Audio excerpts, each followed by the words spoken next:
On this edition of Defense News Weekly, we take you to Asia's largest aerospace and defense event. Former Defense Secretary Chuck Hagel reflects on his time at the Pentagon, and a retired Marine Lieutenant General explains what Marines today could learn from the Vietnam War. With in-depth interviews, up-close video, and leading analysis, this is Defense News Weekly.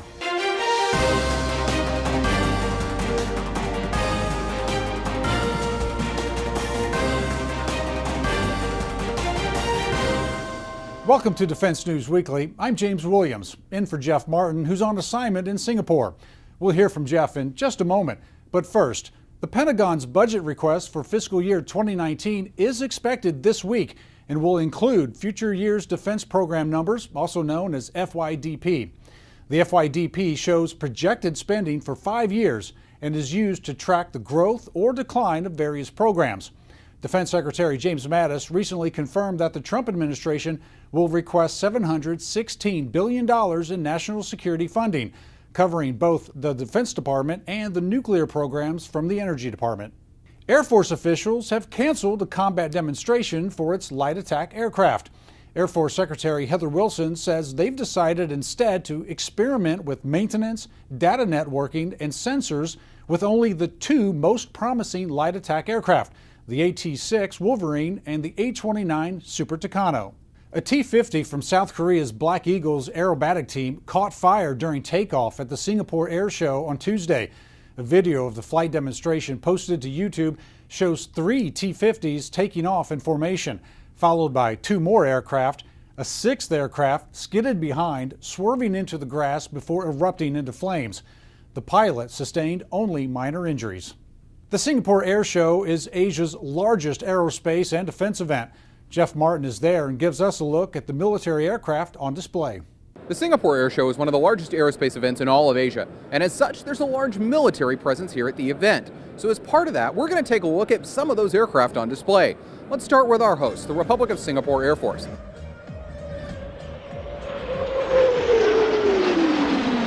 They kicked off the show today with a breathtaking flying display, and also occupy the largest footprint here at the show, with multiple fighters like the F-15SG and F-16. They also have helicopters like the AH-64 Apache, CH-47 Chinook, and the SH-60 Seahawk. In addition, they also have a C-130 airlifter on display and a heavily modified Gulfstream G550 airborne early warning aircraft. In fact, nearly every type of aircraft operated by Singapore is on display, with the notable exception being the country's KC-135 tankers, soon to be replaced by the KC-30. The U.S. military also has a large amount of aircraft on display, ranging from a Hawaii-based C-17 airlifter to a pair each of Marine F-35Bs and Air Force F-22 Raptors. The U.S. also has a Global Hawk drone showing its massive wingspan, a Navy F-A-18E Super Hornet, and a Boeing P-8 maritime surveillance aircraft. The Australians also have a P-8 on display, in addition to an E-7 Wedgetail airborne early warning aircraft, both of which are based on the Boeing 737. Not to be outdone, the Malaysians have a Su-30 fighter, which flew during the show, and an A400M airlifter from Airbus. And finally, the Royal Thai Air Force has a 2-seat version of the Saab Gripen on display, and another aircraft flying. More defense news coverage of the Singapore Air Show, be sure to visit defensenews.com.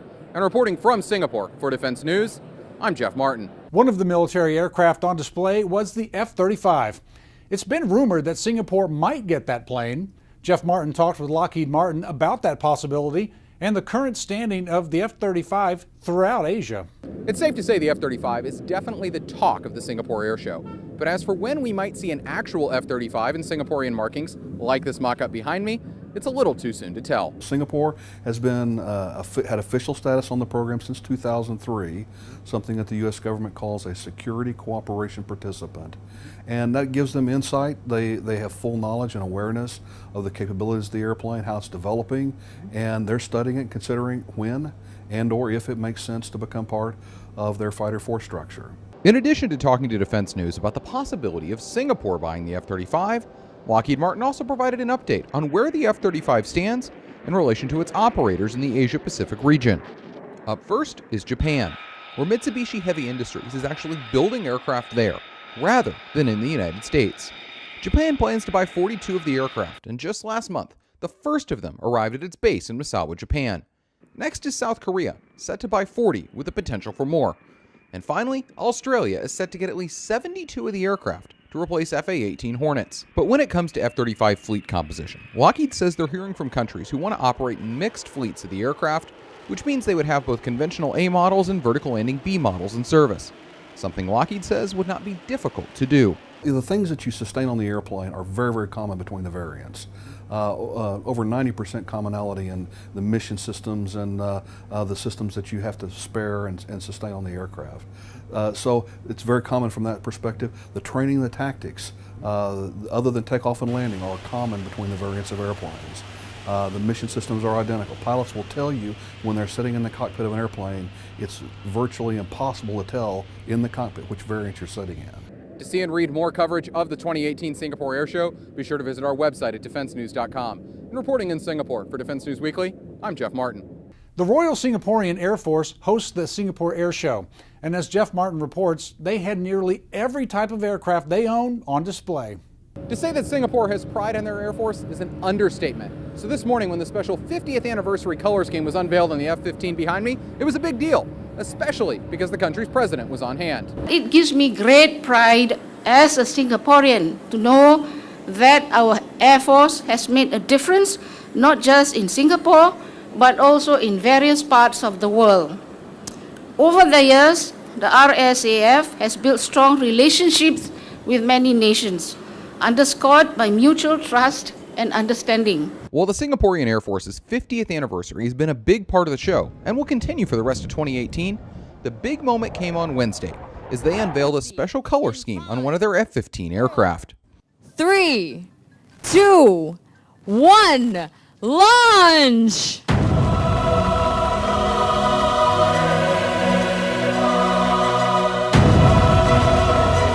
Speaking during the ceremony, Singapore's Air Chief, Major General Merwin Tan, described the evolution of the service and thanked those who had gotten it there. My Air Force was born in September 1968 as the Singapore Air Defence Command.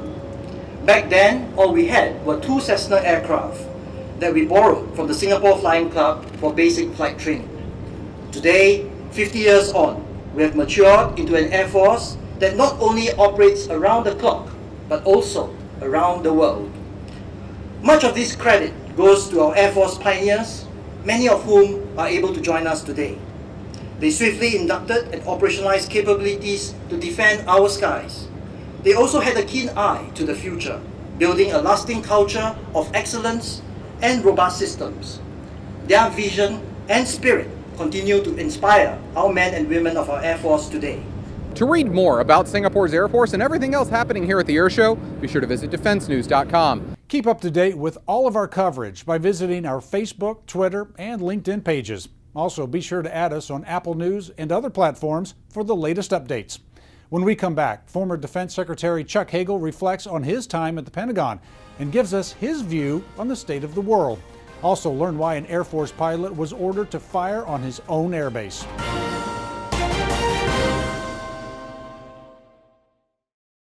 Today's program is provided in part by Raytheon, proud partner of FifthDomain.com, the sister site of Defense News, dedicated to all things cyber. Learn more at FifthDomain.com. Former Defense Secretary Chuck Hagel is known for his lifetime of service, most recently when he ran the Pentagon under President Obama. The Vietnam veteran is now speaking out about his time on the E-ring and on the current state of the world. Secretary Hagel recently sat down for an in-depth interview with Aaron Mehta and talked about how his tenure got off to a rough start during his confirmation hearing.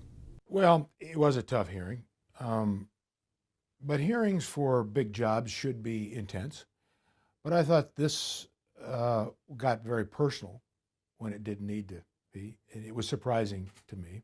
While many assume that Chuck Hagel, a former Republican senator, would sail through the Senate, everything from comments on Israel and Palestine to his views on Iran became fair game during his confirmation. Do you think the nation of Israel has committed war crimes?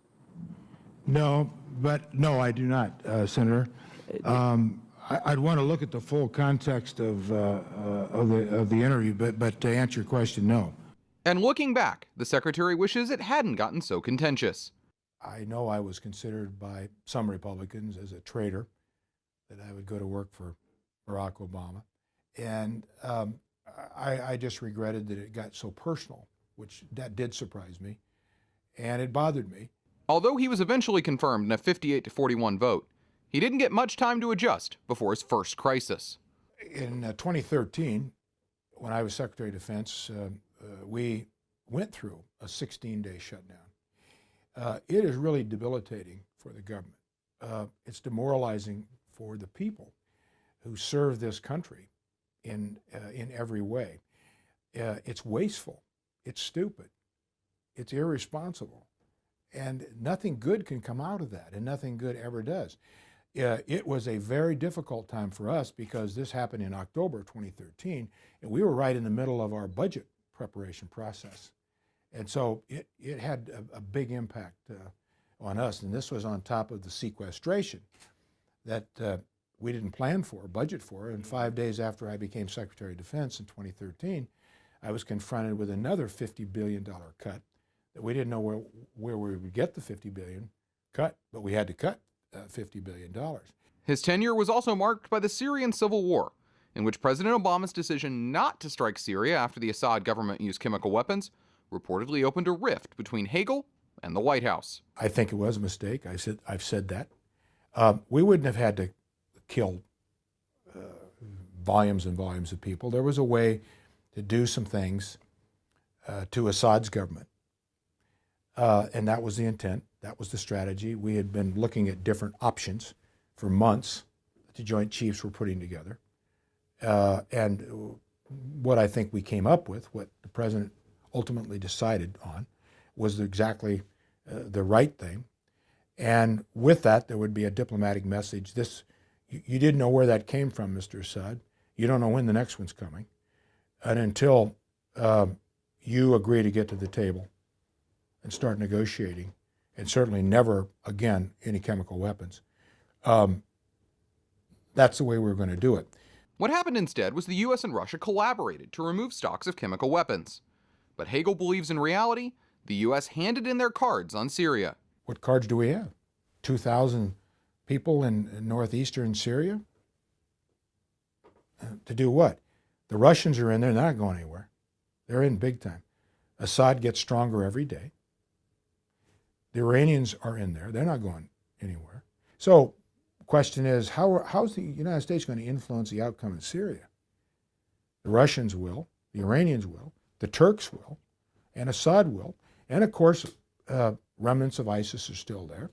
Other al-Nusra, other smaller terrorist groups are still there. The freedom fighters are still there. But I don't know where the strategy is or what they think is going to be in this administration to be able to influence the outcome of Syria. Hagel was also in office for the rise of ISIS in Syria and Iraq. We were picking up intelligence on this, and we were giving this intelligence to the Turks, to the Iraqis. They were picking this up. But there wasn't a lot we could do about it. It wasn't our responsibility. We didn't have the people there. It wasn't our country. We had spent over $1 billion in Iraq training Iraqi forces, equipping, arming Iraqi forces to do their job. So, in the spring of 2013, a small band of ISIS fighters crossed the border from Syria into Iraq. 2 divisions of Iraqi regular soldiers, equipped by American tanks, with American tanks, most sophisticated heavy weapons, armored personnel carriers, everything. They drop their weapons and they run. 2 divisions in western Iraq. And of course, ISIS walks in, takes control of those Sunni cities. Then we have to come in a limited way because we couldn't go into Iraq without being invited in. We talked to the Iraqis. I talked to them. I was there. Our Central Command commander, Lloyd Austin, was there. But we could only do whatever the Iraqis asked us to do. They're a sovereign nation. Then eventually we started to do more in Iraq because the Iraqis invited us in. But we couldn't do anything until they did that. Now, we were giving them as much as we could give them in intelligence and so on. So that's where we are. at that time, during all that period, the ISIS forces were getting stronger, and the people who were leading them militarily were former Ba'athist officers under Saddam Hussein. It was a huge mistake we made there too, to disband the Ba'athist Party and the Iraqi military. Huge mistake to do that. So they left, and they hated the United States, these Ba'athist officers. But even through those crises, Hagel says he enjoyed his time as secretary, but not the micromanagement of the National Security Council, which he feels was one of the reasons for him leaving. I think you want an NSC that's not near as big as it is now, first of all. And I think you want a focused NSC on the big issues, what it used to be. That's how it started out. But I think the NSC has gotten way too wide, and it's gotten involved in way too many things that it doesn't need to be in, that certainly the Department of Defense, Department of State, Homeland Security, Justice, or intelligence agencies can take care of that. That's their purview. Take the big things, the big strategic things, where the military and everybody has to come in under a strategic decision, a policy decision that's made only by, and can be made only by the president. Reporting from Washington for Defense News Weekly, I'm Jeff Martin. The Tet Offensive was a coordinated series of North Vietnamese attacks on more than 100 targets in South Vietnam. It served as a turning point in the Vietnam War. Military Times reporter Steve Losey recently met up with a retired Air Force pilot who remembers the war and the time he was ordered to bomb his own airbase. Military Times spoke to one of two F-100 Super Sabre pilots who carried out airstrikes that saved U.S. troops and repelled the North Vietnamese effort to take Bien Hoa Air Base. We took off going east and took off, staggering into the air through the battle with a lot of ground fire, went to altitude and then circled while they got the 101st Airborne guys far enough away that we could then go in and do the airstrike. The proximity of our own friendly troops, the 101st Airborne troops, to the target that we were trying to hit. That was somewhere probably in the vicinity of 100 to 150 feet separation from where they wanted our bombs to where our guys were. You think a lot. I can't make a mistake. I can't make a mistake.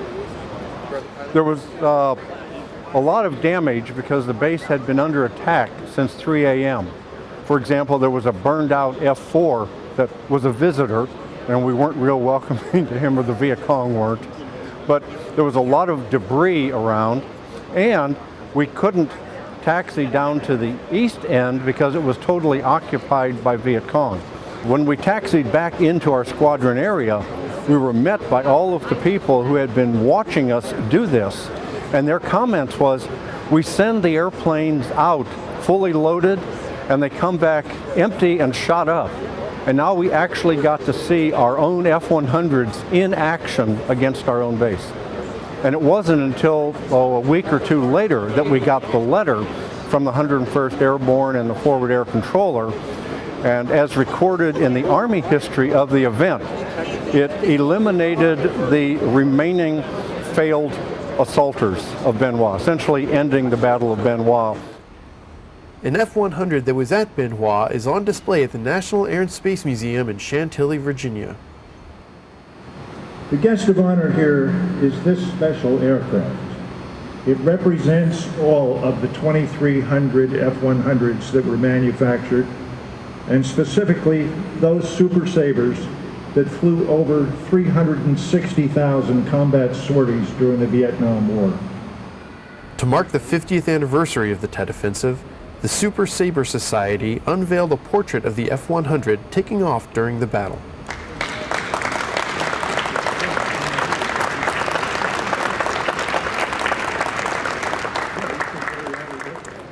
From the Air and Space Museum Udvar Hazy Center, for Military Times, I'm Stephen Losey.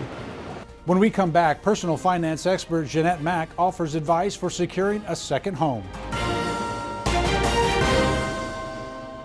On this week's Money Minute, personal finance expert Jeanette Mack explains the different ways to successfully invest in a dream vacation home. A second or vacation home is a dream come true for many people. Mortgage rates are at historic lows, so investing in a second property could be within reach. For active duty or veterans, if you're not currently making payments on a VA loan, you can use a VA mortgage on your second home. And there are plenty of other great mortgage options to choose from as well. Also, you may be able to extend the policy from your primary home to cover your second home, saving you money. While these things can make your vacation dream home come true, don't forget to do your budgeting homework for other things that will add to the cost, like maintenance. Some properties have clearly defined annual costs for upkeep, while others may charge owners an assessment for major repairs. This is where a good financial advisor or trusted lender comes in. They can help you get the right mortgage that can help you maximize your budget, so your vacation home can truly be a slice of paradise. To get more Defense News coverage, be sure to visit our website at defensenews.com and subscribe to our Early Bird Brief, delivered to your inbox every weekday morning to get you ready to start the day. When we return, a retired Lieutenant General reveals what Marines today could learn from Vietnam. The Battle of Hue City in Vietnam was a difficult lesson in urban operations for U.S. forces. It lasted 26 days and cost more than 200 American lives, making it the longest and deadliest major engagement of the Tet Offensive. Retired Marine Lieutenant General Ron Christmas fought in that battle as a 28-year-old captain. He earned a Navy Cross and Purple Heart for his valor. Military Times ground combat reporter Todd South recently spoke with General Christmas about the battle and what Marines and soldiers learned about urban operations. The enemy had planned for that offensive for some time. They had infiltrated forces throughout all of South Vietnam, so that on the night of the 30th and 31st of January, throughout the entire country of Vietnam, there was just a total explosion, whether it be the infiltration and attacks in Saigon, whether it be Hue, whether it be Khe Sanh, and many other places. I think it's important to understand that the enemy really caught us by surprise. We, the 2nd Battalion, 5th Marines, were down in the Troy River Valley, that is south of Phu Bai. Phu Bai is south of Hue.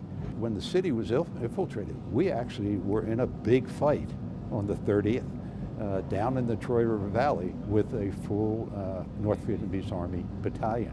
And so there wasn't an opportunity for days, weeks, or months really of preparation. We're talking about shifting from a kind of somewhat rural fight right into a city for the first time in decades for the Marines, really. The experience level as far as fighting in a city just did not exist. I don't think any of us had actually fought in the city. The last big urban fight was Seoul in the Korean War. To make that matters worse, training in urban warfare had been decreased significantly. Hopefully you reach back, you remember what the tactical book said, and you drive and try to drive those principles down and those fundamentals down. In recent modern urban battles, mostly it's been, we outnumber the enemy, we also have a technological overmatch, and it's usually non-state actors. Tell us a little bit about the learning curve of fighting a conventional force in an urban environment when your time and Hue. Using anything that's available to you and adapting it to the fight is what you need to do. So everything is this close 35-meter fight. To take down that strong point, to be able to progressively move block by block, what you had to do was really 3 things. First of all is to blow the breaches. Do that with your 106 recoilless rifle if you could, your own 3.5s, whatever you could use. And on totes, if you could sneak it up behind you and not get it hit, whatever you could use to blow those breaches. The second thing you had to do was you had to quell the fire that was coming from in it and from supporting areas. With that, we used our mortars to do that, our 81s and our 60s. And then the third thing would be the commander making the decision that the fire has lessened to the point, and I've got the breaches that we can make the run and get into this building, this strong point. And that would be the progression we would take. If you have to, advise, if you sat down with a young captain today who might find him or herself in your shoes that you did 50 years ago, what would be just the big lessons about urban combat specifically that you would want to pass on to him or her? I think I would put it this way. I've got to be adaptive, I've got to use my imagination as to how I'm going to take this down. And then I've got to be innovative.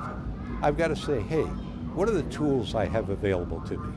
And I can't go by the old adage, well, that weapon's only designed to kill tanks, or that weapon's only designed to do, that's bull. What can that weapon do for me now? Or, whatever process or procedure you have, what can it do for me now? Or how can I adapt it to make this work in an urban fight? Well, that's all we have time for this week, but if you want to see and read more, be sure to head over to defensenews.com. Thanks for joining us. We'll see you next week.